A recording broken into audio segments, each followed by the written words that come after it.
Now will we see the magic?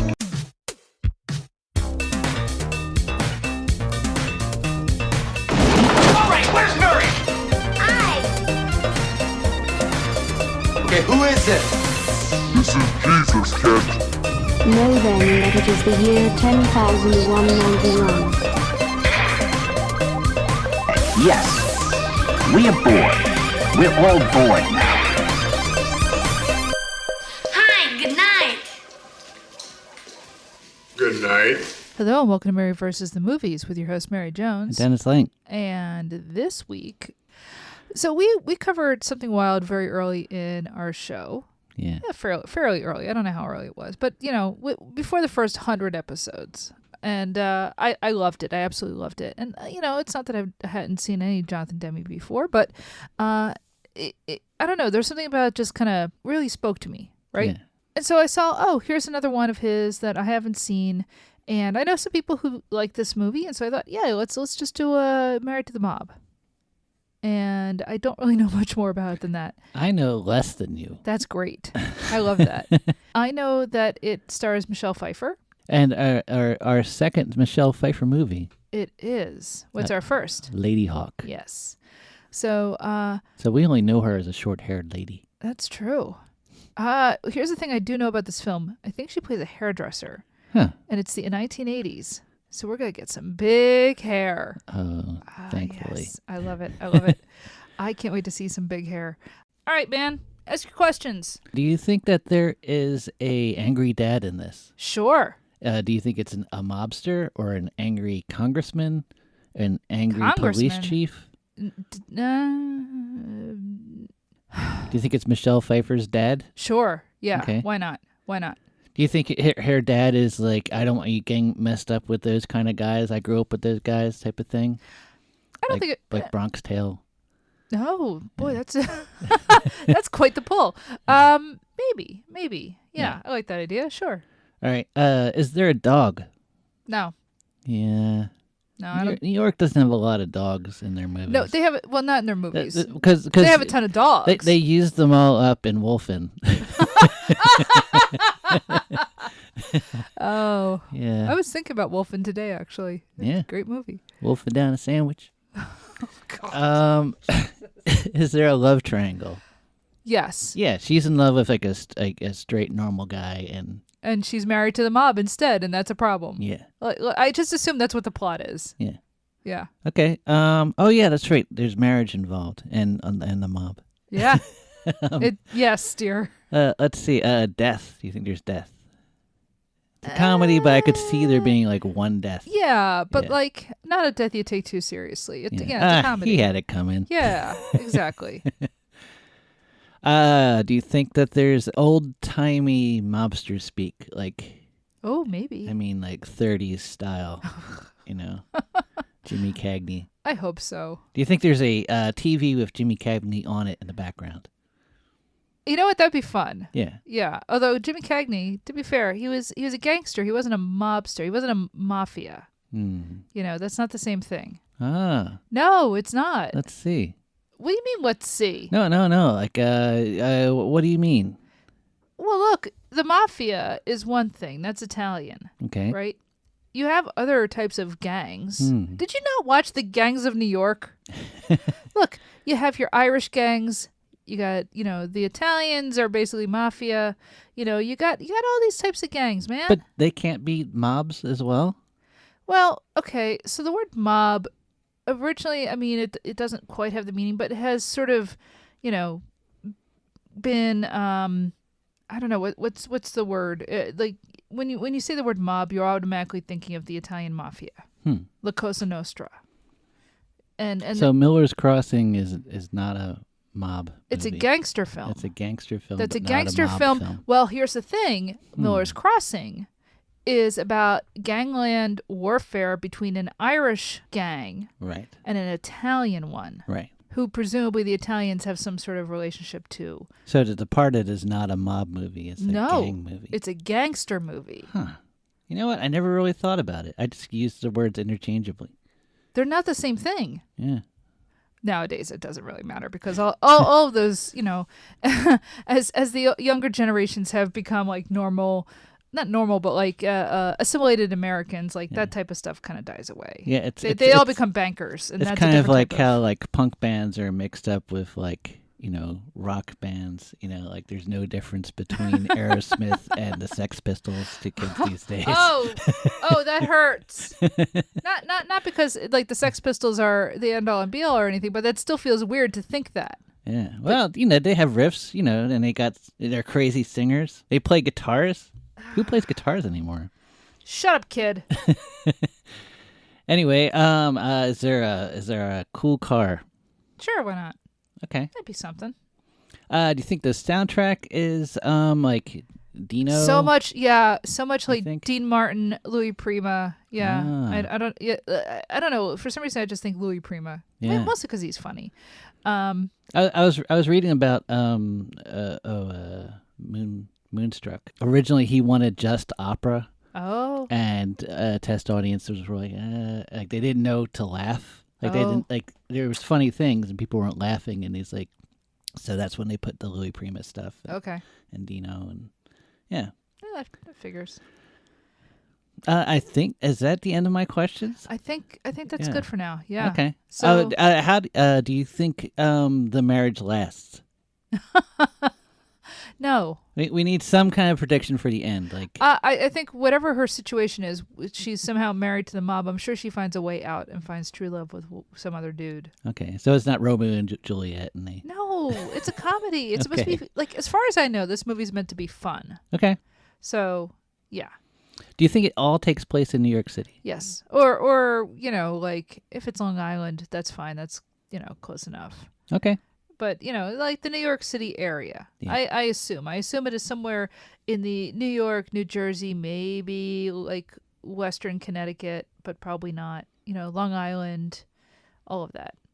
Do you think another mob movie is brought up like Godfather or? Yeah, maybe. Okay. Yeah. Like I don't think this is like The Sopranos or anything, but yeah sure, why not? Okay. That's All it. right. Well, then in that case, do you want to go watch this movie? Yeah, sure.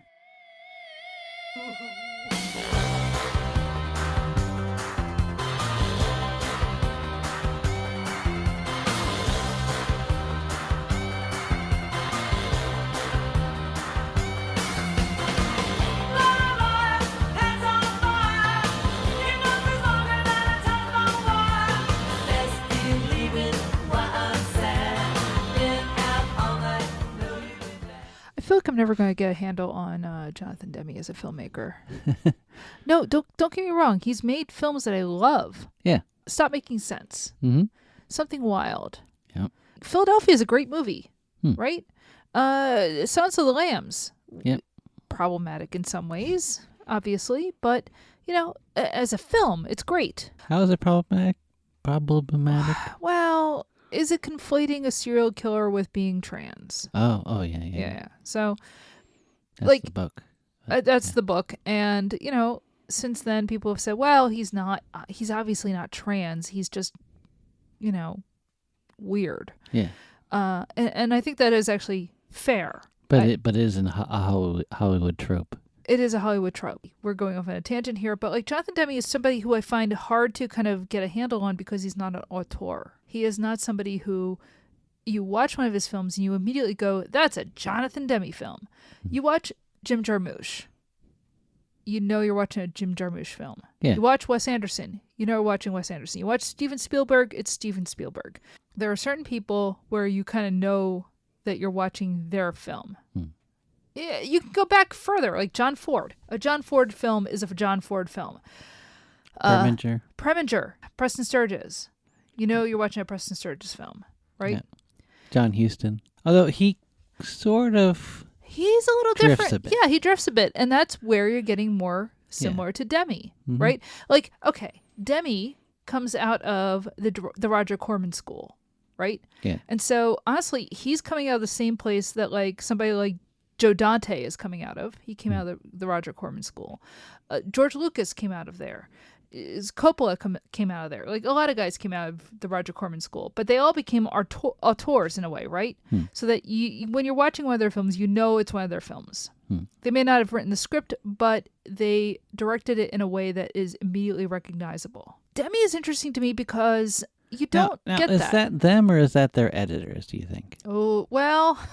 in some cases. I think it depends. Yeah. I think it depends. I mean, like guys like Hitchcock, Spielberg, yeah. Wes Anderson, like they're definitely them. Yes. Yeah. I wonder how many of these auteurs are. Well, and look, auteur theory is flawed. Yeah. Because it doesn't get into the way that a director interacts with their cinematographer, interacts with their editor, as you say, interacts with the screenplay, author. It's not a perfect theory, and yet at the same time, when you're watching a John Ford film, when you're watching a Spielberg film, right? When you're watching Hitchcock. The thing about Jonathan Demme is, I don't know, he's not auteur. He's not showy in the same way, right? I think I compare him to Michael Curtiz, who also isn't really an auteur.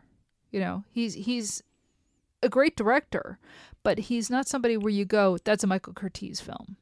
Good examples of films that he made, and it's Casablanca, The Adventures of Robin Hood, Captain Blood, films like that.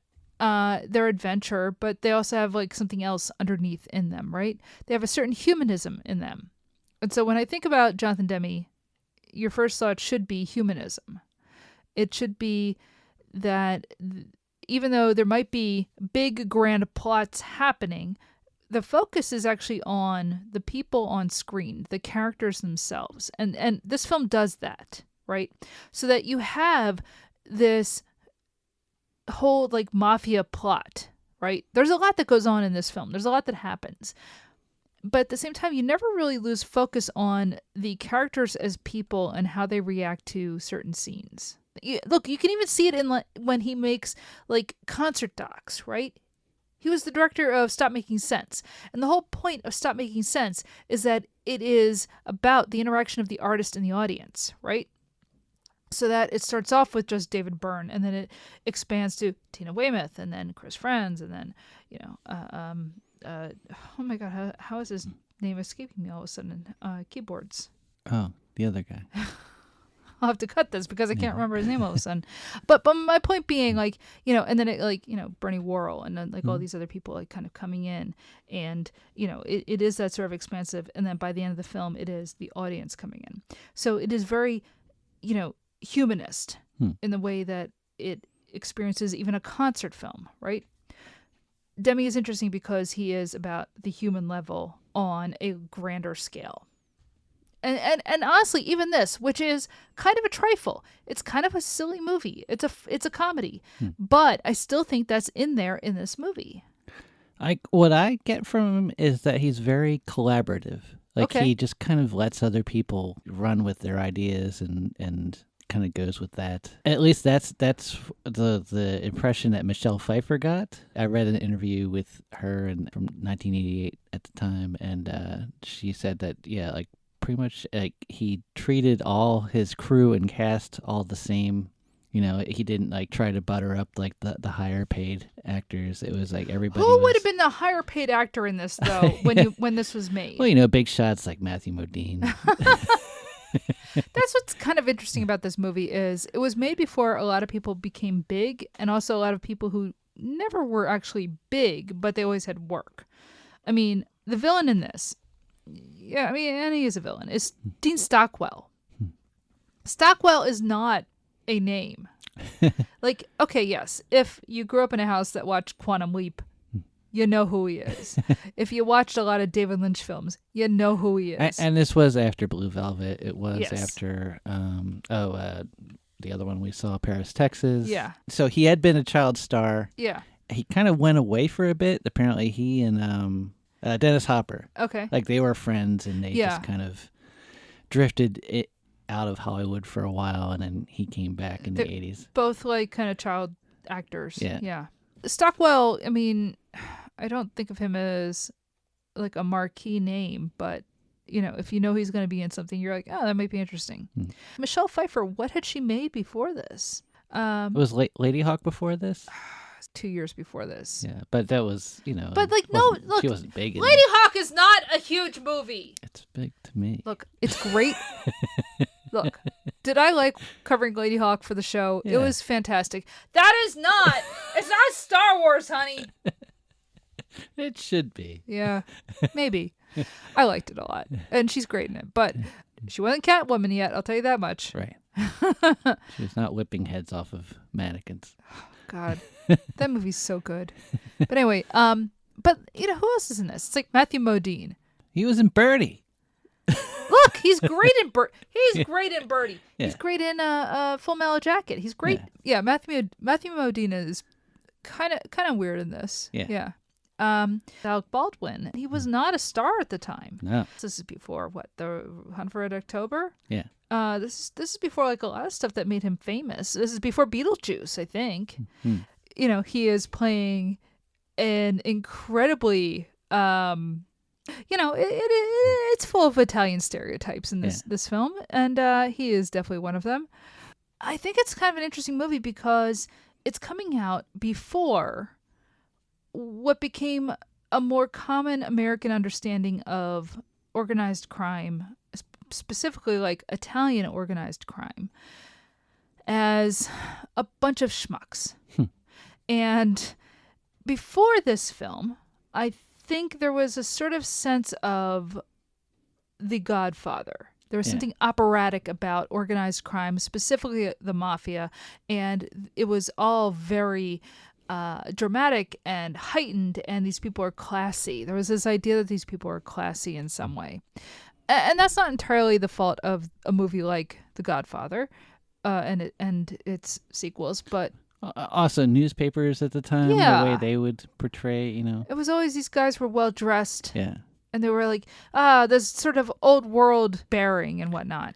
And I was, meanwhile, go ahead. Oh, and Jonathan Demme, he would say, or he said that, what I got from, mobsters in the news is that you would just see the suit. You wouldn't think about the person behind the suit. You'd see these pictures of these guys in these shiny suits and stuff. Yeah, and meanwhile, the Dennis Farina types. Exactly. Dennis Farina types is right. Yeah, yes. Like what we, what his characters in films and stuff. But, right. Like, when you're thinking of like Midnight Run. I grew up in Philadelphia. Our idea of gangsters when I was young was Joey Merlino. Yeah. Who just walked around in like sweatpants the whole time. Yeah. And to go play at the softball park. Exactly. Yeah. Like we're not talking, guys in fancy Italian suits or anything. We're talking about, bozos who sit on the corner. Look, what I like about this film is that it's partially dissembling a sort of idea of what the mafia is, right?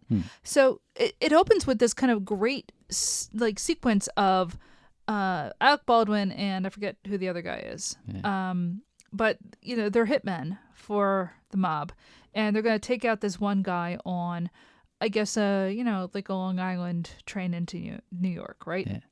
And it's an extremely well directed and very funny sort of opening of like the two of them bickering, and they get on the train, and like all these people are just commuting into the city for their jobs, and they're hunting down this one very large man, and they assassinate him on the train, and it's very stylishly edited and staged and everything. And there's something about that is kind of what you do expect of a mob hit, right? Mm-hmm. Here's these two guys in suits, and they look very stylish, and their hair is slicked back, and look, at the time, Alec Baldwin, extremely good-looking man, so you kind of accept that like this is what we're in for. But then when you get into like everything that follows on after that, like he just lives in a house in the suburbs.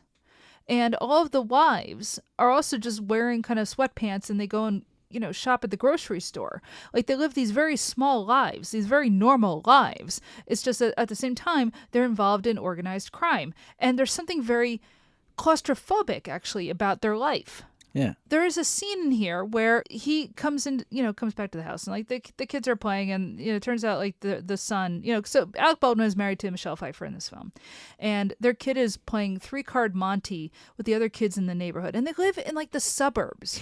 Right? This is the Long Island suburbs. It's kind of what you're supposed to think of as like the American dream, right? Mid-century and all that nonsense.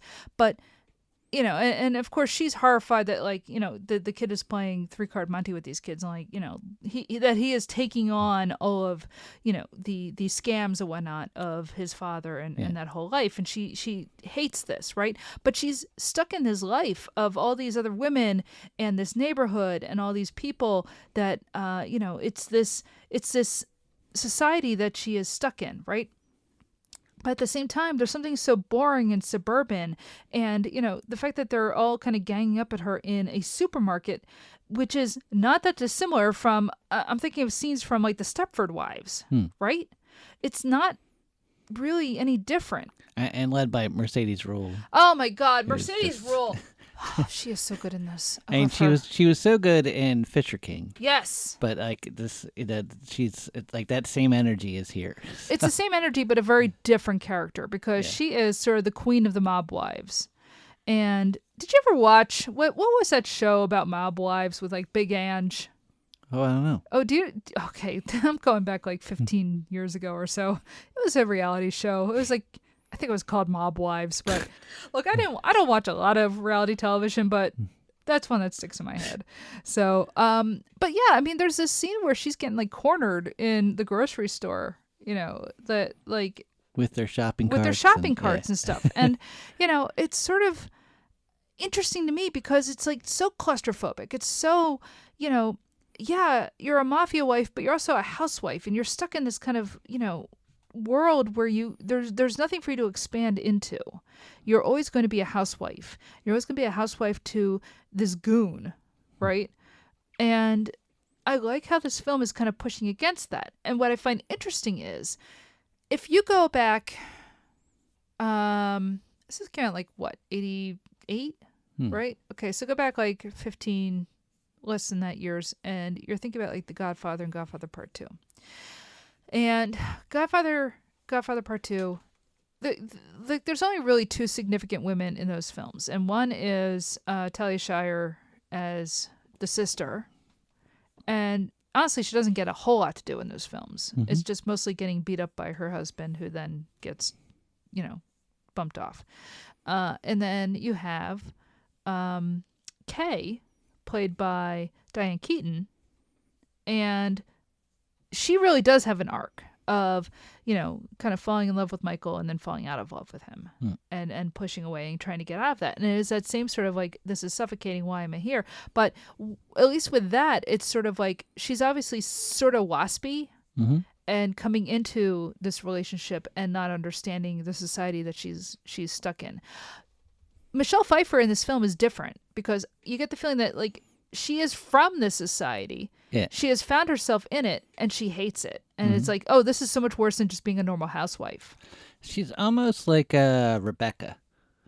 Oh, I mean the character. The character Rebecca from the non-named character in Rebecca. Yes. Yeah.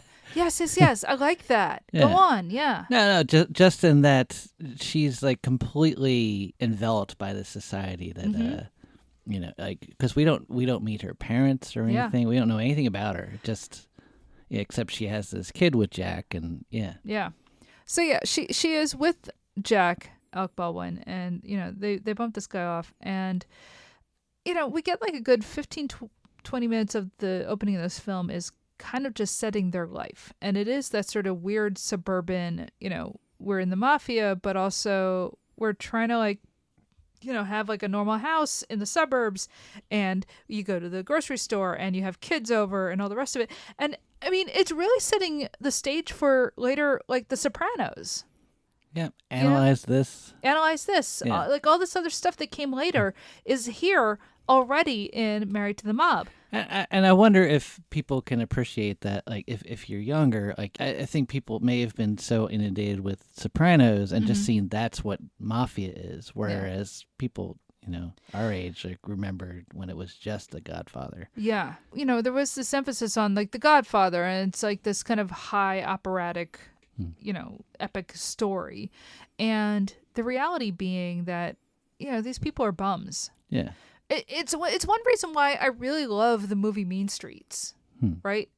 Mean Streets is great because, it's coming out around the same time as stuff like The Godfather, but everything is small potatoes. Yes, they're palookas. They are shaking down pool halls. But at the same time, you've got Harvey Keitel always dressing in a suit, and his uncle is always speaking to him Italian. It's like the same sort of thing, but this, at the same time, they're schmucks. Mm-hmm. Everything is so small, and everything is so not that important.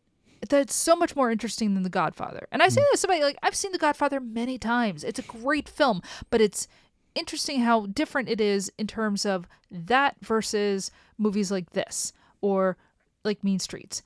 And again, we bring in The Sopranos, there is a scene in this movie early on where it's Michelle Pfeiffer and Alec Baldwin, and they're in their little suburban house, and they're arguing about the kid. And he's like, "Look, I've provided you this great life. Why aren't you appreciating this?" And you can see in their living room boxes of stolen goods. They're just kind of sitting there, and it's not commented on or anything, but it's just like stereo equipment and VCRs and whatnot, and they're just kind of there in the background and because everything's gold and God, everything is so tacky. gaudy. Yeah. It's so tacky. It looks like the White House now. Yeah. I mean, look.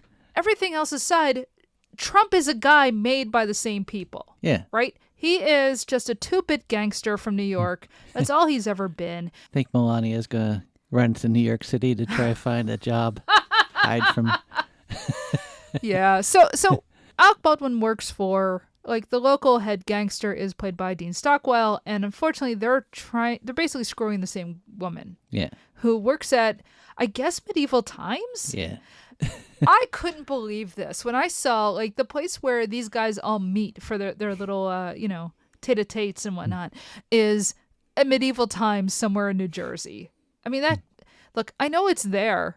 I know I have a group of friends where we're all kind of texting each other should we go to this? I'm talking 2 or 3 years ago. We're just oh, we should really check this place out. I've been Dennis and I go to the Ren Fair. Yeah. My sister went to I think Medieval Times down in Florida. I've never been to the one in New Jersey. And you haven't seen Cable Guy. I haven't seen Cable Guy. Yeah. I don't know why. But, well, I know why. I found Jim Carrey annoying at the time. Oh, well, yeah. Yeah. So, again, when it was the 90s and I was a teenager, I was a snob. I was insufferable. We know that's why we do this show. So, no, I have not seen Cable Guy. But anyway, so, their whole thing is they're meeting at Medieval Times, which was very funny to see in this. Because it is not what I was expecting. And at the same time, just kind of yeah, why wouldn't they go to something like this? It kind of fits their whole, aren't we grand? Aren't we, fancy? And I'm no, you're not fancy. You're weebs for Italy. What is this? So they go to Medieval Times and watched by the FBI. Of course they're watched by the FBI. Played by Matthew Modine and Oliver Platt. Yeah. These are the guys who are tracking them. This is another thing that would come up in Sopranos. Oh, yeah. I mean, first, second season, they've got a whole thing where they're being watched by the FBI. Yeah. And I remember one great edited scene of is it the Peter Gunn? Well, it's Peter Gunn yeah. Transitioning into the police, every breath you take. It's a great scene. If you watch it, if you've seen it, you know what it is. It's the same sort of thing. But again, this is all long before The Sopranos. Yeah. Alec Baldwin, because he does this hit for him, everything's great, but it turns out they are screwing the same chick who works at Medieval Times, I guess. In the same cheesy room. In the same cheesy room. Oh my God. So they go to the same motel, and it's got this kind of Roman Empire sort of theme, to the point where over the bed it says Veni Veni Vedi. And if you know Latin, do the math. I appreciate it. There used to, I don't know if that's still there, but on Route 1, right at the very northern tip of Philadelphia, there were a series of old motels. and it was these sort of love motels, right? Oh yeah, I know what you mean. Yes, right. Yeah. And so I don't know if like the Lincoln Motel is still there, like right as you cross from Philadelphia to like Ben Salem or whatever. But they had these theme rooms. Yeah, and they had them in the Poconos too. Oh yeah, they had that big champagne glass. They had the champagne glass bathtub. Yeah, and, the heart-shaped beds and all that. Exactly, the whole thing. The one right outside or right on the edge of Philadelphia, it was like there's the jungle room, and yeah, it was like all that type of stuff. You know, like man. God, I really kind of hope that it's still there. I would love to go there. Like, should we go? Sure, why not? Do they have the 25-cent wiggly beds? I hope so. You have to. It's kind of sad that has died out. As having sex has sort of been accepted by culture over the last 60 years, we've lost a lot of the interesting subterfuge. Yeah. And I kind of want to bring that back. Like, you could still, like, nobody should get fired for who they have sex with or how many people or whatever. But I want to bring back a certain amount of illicitness to it, just because that's more fun. Yeah. I think that's the Catholic in me coming out. I don't know. But so yeah, Alec Baldwin gets bumped off because he's having sex with the same woman, and this is a problem, obviously. So now that he's dead, Michelle Pfeiffer is widowed, and she is not happy, obviously, not just because she lost her husband, though honestly she's not that broken up about, because they were fighting a lot, and she obviously didn't really like this life. And there is this great funeral scene where obviously it's supposed to be his mother just like throws herself on the coffin. Frank's mother. Alec Baldwin. Baldwin's mother just throws herself into the grave as he's being lowered Man, I down. wish I saw that shot of her actually on the coffin. I guess I won't see it. You want to explain that? So, at the end of this film, there was all these cut scenes that Jonathan Demme filmed, and he's like, "Oh, I'll just put them all over the credits." So we actually see everything that they had filmed. Like, it feels like a completely different film. You could just assemble a completely different film from all these shots. Jerry Harrison. Oh my God, I can't believe I forgot his name. Jerry Harrison was the keyboardist and second guitarist in Talking Heads, and his name slipped my mind, and it came back to me just now. Yeah, Talking Heads with David Byrne, who did the music for this. That's why it's on my mind. But also, I remember the third time maybe I called into the best show, I told this whole story about going and seeing Stop Making Sense, also directed by Jonathan Demme, and how this guy was like kind of talking about all the different members of who was sitting behind us, and he went through like, oh, that's David Byrne, oh, that's Tina Weymouth, oh, that's Chris Frantz, and he wouldn't even say Jerry Harrison's name, and I just sat there getting like angry, like, that man was in the Modern Lovers. Yeah. And here I am forgetting his name. Yeah. So anyway, Jerry Harrison and the rest. Yeah. So anyway, he dies immediately. Dean Stockwell's character, what's his name? Tony the Tiger. Oh my God, how did I forget that? Tony the Tiger. So Tony the Tiger immediately is making a move on her, which creates enmity between her and Mercedes Ruehl, who is of course Tony's wife. She's like, you know what? The hell with this. I'm selling off everything in the house.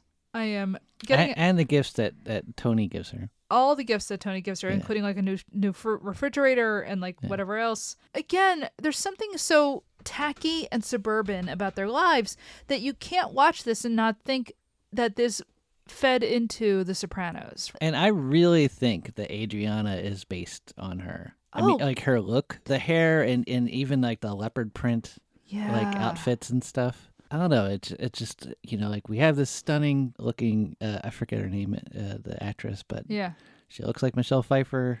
But no, you can't watch this and not think about The Sopranos. But also at the same time, there's something in like kind of the early section of this film.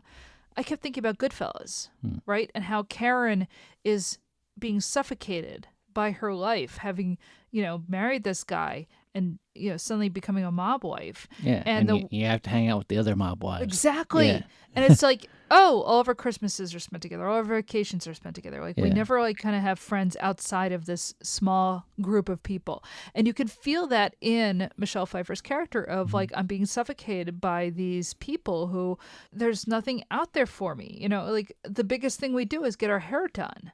There is a scene later on where there's a fight between Tony and, or I'm trying to think, like, who the fight was between. I think it was, like, Tony and the Mercedes Ruehl character. Yeah, Connie. it is. Connie. Yeah. There's a fight between them, and he's just like, "Oh, you've got a good life. What do you have to complain about? You've got credit cards, and you can go get your hair done. You can, it's You like, got your shows. You got your game shows that you can watch, and it's such like a horrible and constrained life, and she's so obviously angry about this, and she channels all of her anger into fighting anybody who's going to steal Tony away from her. But you do get this sense of like, her real anger should be that her life is so constrained into going to the grocery store and watching game shows. Yeah. That's all her life is. And I couldn't stop thinking about Goodfellas, right? Mm-hmm. And one of the things that makes that film interesting, there's a lot of things that makes that film interesting. It's one of my favorite movies ever, but one of the things that make that film interesting is that Karen is somebody who's obviously like just smart enough to know that the life that she's being introduced to is terrible, and she is suffocated by being forced to like spend all her time with all these other mob wives. She's not from that community. If you remember, she's Jewish. She is suburban. I think in real life she divorces Henry Hill. But I kept thinking about that, and that whole idea of like, oh, this is your life, this is all you're gonna get. To me, what is one of the more interesting things in Goodfellas is the normalization of that lifestyle. This is normal, and we all hang out all the time, and like, this is not, we don't think about the fact that like the husbands are killing people. But so yeah, Michelle Pfeiffer, she runs off to the city, and she finds life, working as a hairdresser for a woman from the Caribbean. I don't think we know exactly. Oh, Jamaica. Jamaica. Okay, she's Jamaican. But also during all this, she is being spied on by the FBI. Yes. So like she's really in the crosshairs of like everyone. Like, yeah. Everyone is mad at her, and she's devoted to her kid, and even her kid is like, oh, I want to hang out with the mob kids. It reminds me of Silence of the Lambs, where Agent Starling, what's her name? Jodie Foster. Like every time a guy is talking to her, the camera is just pointed at her. Mm-hmm. And as if you're the one like talking down to her and stuff. It's the same kind of thing where she's just surrounded by, on all sides, like everyone is against her. And the thing about this film, it almost doesn't feel like a comedy for the first half. Yeah, you're like it could go either way. Like that murder in the train, like there's something about that just felt actually violent, as opposed to there's so many comedies out there that have murders. And it's just like, well, that's part of the plot. I don't know. There was something that just felt like there was stakes in this, and like that she could end up dead or something bad. So, yeah, she is also, at the same time as all this is happening, she's being pursued by the FBI because they want to turn her into an informant. The two agents who are tracking her and also dealing with the actual mafia are played by Matthew Modine and Oliver Platt. And Modine goes undercover first. He kind of insinuates himself into her life, pretending to be a neighbor who lives on another floor. He pretends to be a plumber and all this stuff. And they start up a relationship. And you get the feeling that this is the first relationship she's had that isn't sort of weird and abusive in some way. Yeah. And the irony, of course, being that, oh, it's not abusive, and that, he's not belittling her and like telling her what to do, but he's also lying about who he is. So that's a different type of abuse when you really think about it, It's not good. Also, I mean, what the film does is there's obviously a struggle within Modine's character because he genuinely is falling for her. But at the same time, he has to try to close this case and to, follow the gangster, Tony, and whatnot. And so you have that kind of interplay of him trying to have some sort of, connection to her, while at the same time, you've got the FBI trailing the mafia. And there is a scene where they go to, I guess, like a chicken takeout joint. And you have Chris Isaacs done up as a clown. Oh yeah, so this is kind of like the turning point of the movie, where like she goes on a date with Matthew Modine, and while they're on a date, like there's a hit on Tony the Tiger. It was I guess other mob bosses or something. Wait, I thought that whole thing No, for some reason I assumed that was also like a rogue FBI unit. They didn't really say who it was. They didn't explain what was going on. No. Yeah. I just assumed those guys are so white they must be the FBI. Like that is the difference between this and like say Goodfellas and Sopranos, in that it doesn't feel like researched, like it was like actually it's just a dangerous world out there in the mob world, and it doesn't really tie into exactly why he was being shot at. Yeah. But the FBI decides to kind of close in on her. And so they bring in the FBI, and I guess at the time it was like Customs and Border Enforcement. This is after he tells her like everybody deserves a second chance. Right. Yeah. And he throws away the bugs that they put into her apartment. So okay. A gesture showing that he's trying to play straight, but the FBI doesn't play straight because they go after her at her place of employment, and they bring in the FBI is just like, if you don't cooperate with us, we're going to just take your son away from you. And also, if you don't cooperate with us, essentially ICE is going to take away the woman who employs you, who is now like kind of your only friend, the Jamaican woman. And she's like, you guys are just as bad as the mob. And they're like, we're the United States government. We're the good guys here. And obviously they are not. She just acquiesces and says, okay, yeah, I will help you do this sting against Tony the Tiger. So she knows that like there is going to be this whole thing in Miami. So she agrees to kind of start up a relationship with Tony and go down to Miami. And the FBI is going to follow them down there. And so they go down and... meanwhile, his wife, Mercedes Ruehl, she wakes up, realizes that Tony's going to Miami without her. Yeah. And runs to the airport, just misses Michelle Pfeiffer, and I do like how you can see that she can kind of go through, like the way that you used to be able to go to the airport. Yeah. And just kind of go through everything, and you could go to the gate as people were leaving. Like you haven't been able to do that now for like 25 years, but I do remember those days. Yeah. So they go down to Miami, and you've got Matthew Modine down there who is supposed to be undercover, and he is fake mustache, Hawaiian shirt, a trilby hat. I mean, like they make him immediately just like, this guy is obviously like tailing us. I do like the scene where Dean Stockwell realizes it's him that he's been seeing in all these different places, because he keeps doing the same kind of salute when he does hello, because he realizes that that's a cop. Also, Connie, his wife, tells him, oh, and she's sleeping with this dweeb, and he realizes, oh, the dweeb is the cop. Yeah. Like he puts two and two together, realizes that she's been planted by the police, and so the jig is up, and they catch both of them, and they're about to kill them, and then so the FBI rush in and they arrest Tony. So we get this like kind of fun dream sequence for Tony, where it's sort of like he has this whole dream of him, being on trial and talking to the press and whatnot. And acting all cool. He's acting very cool, but then ends up getting confronted by Connie, the Mercedes Ruehl character, who shoots off his genitals and then wakes up and he's in prison and stuff. So yeah, that's kind of a fun, we do sort of see what ends up happening to him. He ends up in prison. Yeah. And when we catch up with Michelle Pfeiffer, she is back in New York, and she's back working for the salon, and she's frankly very happy. Yeah. And I guess, Matthew Modine's character is in her life because, we go through the credits and then we see them kind of dancing together. So another kind of tie-in to Goodfellas is that they essentially have the great train robbery ending. Yeah. And that one of the scenes that he kind of shows just before the credits is the gangsters all shooting at you in this one shot, and it's and I think they even put the title back up, Married to the Mob, and then they shoot up Mob. Goodfellas does the same thing with Joe Pesci. And but then they just throw in all these scenes. It's yeah, crazy. apparently, like there's like a whole other movie essentially that they made. There are like a ton of scenes that they cut out of the film that just for running time, because this movie comes in at like just under 2 hours. Yeah, and they cut all of that.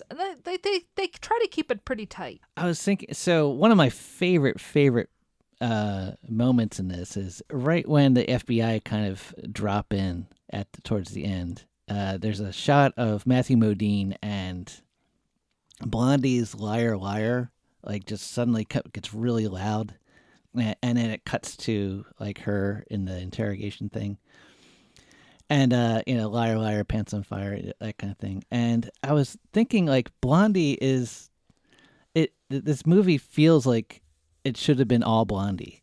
Ah. I mean, like, so Blondie, she's like this. This folk singer who comes to New York and it suddenly becomes, it gets into the punk scene, and then she's marketed as this sex kitten or whatever. Uh-huh. And she always seemed like she was trying to, and she would like play into that, but at the same time she was like, I'm more than that, that kind of thing. And it just, I don't know. I feel like Blondie and Angela, the character, I don't know. It just felt like there was some kind of synergy there. Yeah, that's all I had to say. Okay. A dog? Oh, there is a dog. Where? The kid. Remember, the kid has a dog. No, I don't remember. So they own a dog. There's a lot of reaction shots of that dog early on, and then they bring the dog to the crappy apartment that she moves into in New York City. Anything about a dog. And I was like, how are they going to have a dog here? And then the dog just kind of disappears from then on. But so there was definitely a dog. It was like part of that. Okay, so there is a dog. Yeah. I don't remember this dog at all. Angry Dad, Angry Don. Same thing. Yeah. Is there a death? Oh, yeah, there's a death. Is there a love triangle? Oh, yeah. There's a love triangle. Definitely. Is there a cool car? No, I don't remember a car. No. There's a train.